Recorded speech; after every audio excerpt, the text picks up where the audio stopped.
Hi കൂട്ടുകാരെ, ഇതെൻ്റെ ചീരത്തോട്ടമാണ് കേട്ടോ. ഇതിൽ കണ്ടോ, ചുവന്ന ചീരയുണ്ട്, പച്ചച്ചീരയുണ്ട്. ഇതിപ്പോൾ മുറിക്കാൻ പാകമായിക്കൊണ്ടിരിക്കണം. ഇത് ഞാൻ ഇതിൽ പാകിയതല്ല, ഇത് ഞാൻ വേറൊരു പാത്രത്തിൽ പാകിയതിന് ശേഷം പറിച്ച് നട്ടതാണ് കേട്ടോ.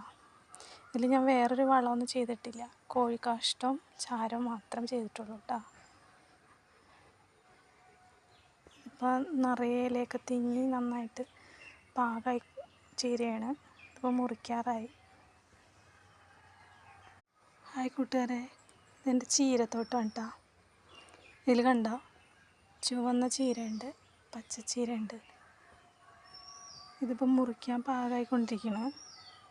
ഇത് ഞാൻ ഇതിൽ പാകിയതല്ല, ഇത് ഞാൻ വേറൊരു പാത്രത്തിൽ പാകിയതിന് ശേഷം പറിച്ച് നട്ടതാണ് കേട്ടോ. ഇതിൽ ഞാൻ വേറൊരു വളമൊന്നും ചെയ്തിട്ടില്ല, കോഴിക്കാഷ്ടവും ചാരവും മാത്രം ചെയ്തിട്ടുള്ളൂ കേട്ടോ. ഇപ്പോൾ നിറയെ ഇലയൊക്കെ തിങ്ങി നന്നായിട്ട് പാകമായി ചീരയാണ്. ഇപ്പോൾ മുറിക്കാറായി.